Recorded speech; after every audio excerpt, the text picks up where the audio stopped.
Ada 9 manfaat paling tidak saudaraku seiman yang bisa kita dapatkan dari sedekah. Yang pertama, sedekah itu akan mensucikan jiwa, akan membuat jiwa ini jadi bersih, jadi baik. Kalau hati keras, banyak malas berbuat ibadah dan malah terbuka pintu maksiat, maka sedekah salah satu pintu utama untuk mensucikan jiwa. Sebagaimana Allah sebutkan dalam surah At-Taubah ayat 103, A'udzu billahi minasyaitonir rajim. Khudh min amwalihim shadaqatan tutahhiruhum wa tuzakkihim biha wa shalli 'alaihim.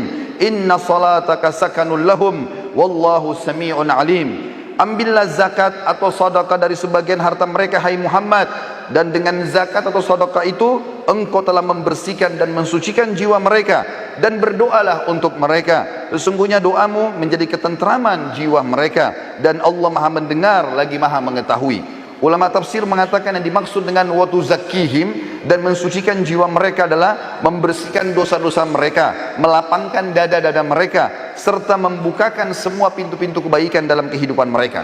Yang kedua, sedekah adalah bentuk ketundukan kepada Sang Pencipta Allah. Allah Subhanahu wa taala menyebutkan dalam Al-Qur'an, mengingatkan kepada kita kekal ditelawakan oleh orang beriman sampai hari kiamat. Kalau sedekah yang dikeluarkan akan mendatangkan kebahagiaan, dan kalau tidak dikeluarkan justru akan jadi penyesalan pada hari kiamat. Dalam surah Ibrahim ayat 31 Allah berfirman, A'udzu billahi minasyaitonir rajim. Qul li ibadiyalladzina amanu yuqimus salata wa yunfiqu mimma razaqnahum sirran wa alaniyatan min qabli an ya'tiya yaumun la bay'un fihi wala khilal. Al-ayah. Katakanlah kepada hamba-hambaku, hai Muhammad yang telah beriman, hendaklah mereka mendirikan solat dan menafkahkan sebagian rezeki yang kami berikan kepada mereka, baik secara sembunyi-sembunyi atau terang-terangan, sebelum datang hari kiamat, di mana pada hari itu tidak ada lagi jual beli dan tidak ada lagi persahabatan. Juga dalam surah Al-Baqarah ayat 254 Allah berfirman, A'udzu billahi minasyaitonir rajim. Ya ayyuhalladzina amanu anfiqu mimma razaqnakum min qabli an ya'tiya yaumun la bay'un fihi wala khullatun wala syafa'ah wal kafiruna humudz zalimun. Hai orang-orang yang beriman, yang sudah merasa memiliki iman kepada Allah, Allah memanggil kita semua. Belanjakanlah di jalan Allah sebagian dari rezeki yang telah kami berikan kepada kalian sebelum datang hari yang mana pada hari itu tidak ada lagi jual beli, tidak ada lagi pertolongan, dan orang-orang kafir adalah orang-orang yang zalim. Yang ketiga, seorang mukmin akan terlindungi pada hari kiamat dengan sedekahnya. Dikatakan dalam sebuah hadis dari Uqbah bin Amir radhiyallahu anhu, beliau berkata, saya mendengarkan Rasulullah SAW bersabda, kullu imri'in fi dhilli sadaqatihi hatta yufsala bainan nas, atau qala hatta yuhkama bainan nas. Dan hadis ini disebutkan Ibnu Khuzaimah dan dikatakan sanadnya sahih berdasarkan syarat Muslim, yang artinya adalah setiap orang nanti pada hari kiamat akan dilindungi oleh sedekahnya, di mana Allah Subhanahu wa taala sedang ditunggu untuk mengadili para hamba-hamba, atau kata Nabi SAW, hingga Allah memutuskan di antara manusia. Abul Khair, salah satu perawi hadis ini, setelah membaca dan menghafalnya, maka dia dikatakan oleh para orang di sekitarnya tidak pernah lewat satu hari pun kecuali dia langsung bersedekah, walaupun hanya dengan sepotong kue atau sebutir bawang saja. Juga dalam hadis lain diriwayatkan Bukhari Muslim, sebagaimana disebutkan hadis yang cukup panjang, ada 7 orang akan dinaungi oleh Allah pada hari kiamat. Tidak ada naungan kecuali naungan Allah. Salah satunya adalah seseorang yang bersedekah dengan tangan kanannya sampai tangan kirinya tidak mengetahui. Artinya, kalau tangan kiri tidak tahu bagaimana dengan orang lain, dia berusaha selalu bersedekah dan mengejar rahmat Allah dari situ. Yang keempat, sedekah akan menjauhkan dari musibah, cobaan, bahkan kematian buruk.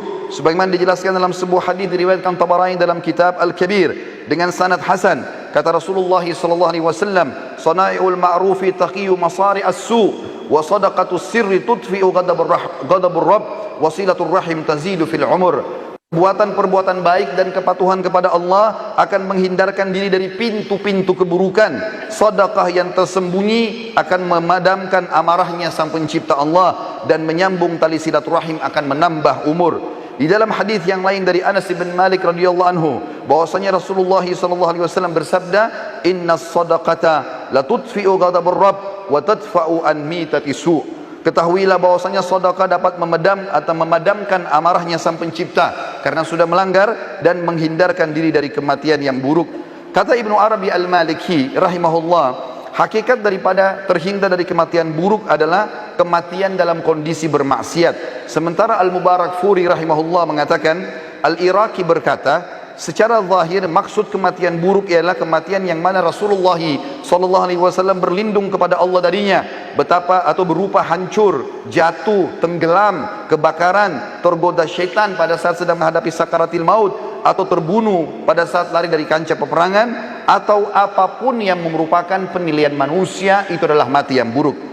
Yang kelima, sedekah adalah pelita kehidupan, akan memberikan cahaya pada wajah, pada tubuh, pada perilaku-perilaku, pada rumah tangga, pada usaha, pada interaksi dengan manusia. Sebagaimana disebutkan dalam hadis yang sahih diriwayatkan Imam Muslim, kata Nabi SAW, at-tuhuru syatrul iman, walhamdulillahi tamla'ul mizan, wa subhanallahi walhamdulillahi tamla'ani, atau tamla'u ma bainas samawati wal ard, was-salatu nur, was-sadaqatu burhan, was-sabru dhiya, wal-Qur'anu hujjatun laka aw alaik.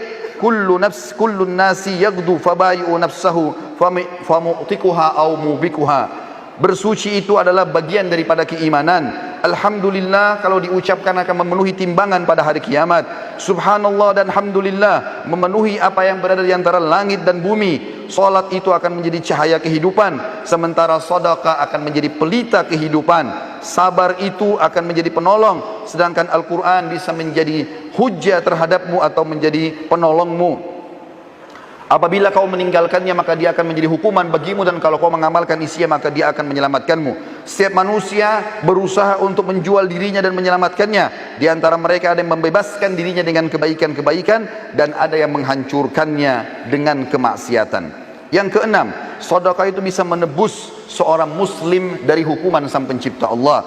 Sebagaimana disebutkan dalam sebuah hadis, kata Nabi SAW menceritakan tentang Nabi Yahya alaihissalam. Beliau pernah berkata kepada umatnya, wa amurukum bis sadaqah fa inna mathala dzalika kamathali rajulin asarrahu atau asarahu al-adu fa'awthaqu yadahu ila unuqihi wa qaddamuhu liyadribu unuqah faqala ana afdihi minkum bil qalili wal kathir fafada nafsahu minhum. Saya memerintahkan kalian untuk bersedekah, karena yang demikian itu seperti seseorang yang sedang ditawan oleh musuh dan mereka mengikat erat tangannya ke lehernya dan dihadapkan untuk dipenggal lehernya. Kemudian dia pun berkata kepada orang-orang yang akan memenggalnya, saya menebus diriku dengan seluruh harta yang aku miliki. Akhirnya mereka pun melepaskannya. Nabi SAW telah menyerupakan seorang pemberi sedekah seperti tawanan, lalu sedekah hadir untuk membebaskan dia. Yang ketujuh, Allah akan mengembalikan apa yang dikeluarkan. Sedikit dikeluarkan maka Allah akan berikan besar. Mengeluarkan satu kali sedekah apapun sifatnya, maka pada saat itu minimal balasan Allah 10 kali lipat, bahkan bisa sampai 700 kali lipat dan kelipatan-kelipatan yang banyak. Allah menyebutkan dalam surat Saba ayat 39, A'udzu billahi minasyaitonir rajim. Qul inna rabbi yabsutur rizqa liman yasha'u min ibadihi wa yaqdiru lah wa ma anfaqtum min syai'in fahuwa yukhlifu wa huwa khairur raziqin. Katakanlah hai Muhammad kepada hamba-hambaku, sesungguhnya Tuhanku melapangkan rezeki bagi siapa yang dikehendakinya di antara hamba-hambanya, dan menyempitkan bagi siapa yang dikehendaki. Tapi siapa yang ingin diluaskan rezekinya, maka bernafkahlah di jalan Allah, pasti Allah akan menggantikan, dan dia sebaik-baik pemberi rezeki. Di dalam sebuah hadis yang sahih riwayat Imam Muslim, kata Nabi SAW, Allah berfirman hadis qudsi, ya ibna Adam unfik alaik. Wahai anak Adam, keluarkan dulu di jalanku, maka aku akan berinfak kepadamu. Juga dalam hadis yang lain, di mana Nabi SAW menyebutkan dalam hadis Bukhari Muslim, ma min yaumin yusbihul ibadu fihi illa wa malakani yanzilan fayaqulu ahaduhuma Allahumma a'ti mumfikan khalafa wa yaqulu al-akhar Allahumma a'ti mumsikan talafa. Tidaklah suatu hari lewat kecuali Allah menurunkan malaikat dua orang. Yang satu berkata, ya Allah, berilah ganti rezeki yang luas bagi orang yang berinfak. Dan yang satu lagi mengatakan, ya Allah, berikanlah kebinasaan dan kesempitan hidup bagi orang yang kikir.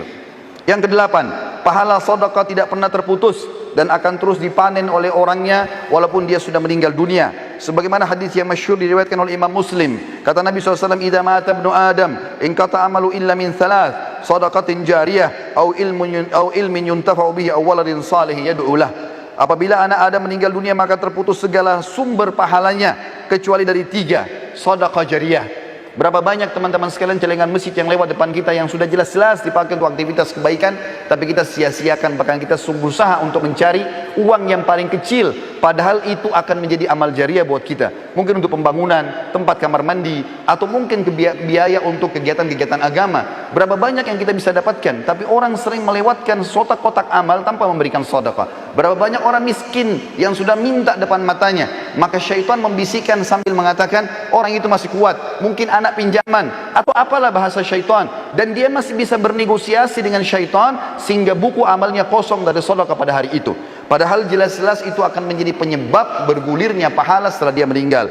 Atau ilmu yang bermanfaat, kata Nabi SAW, atau anak saleh yang mendoakan dia. Dan yang terakhir, saudaraku seiman, yang ke-9 adalah sedekah akan menghapuskan dosa-dosa. Sebagaimana disebutkan dari Muadz bin Jabal radhiyallahu anhu, bahwasanya Nabi SAW bersabda dalam hadis sahih riwayat Tirmidzi, "As-sadaqatu tudfi'ul khati'ah kama yudfi'ul ma'un nar."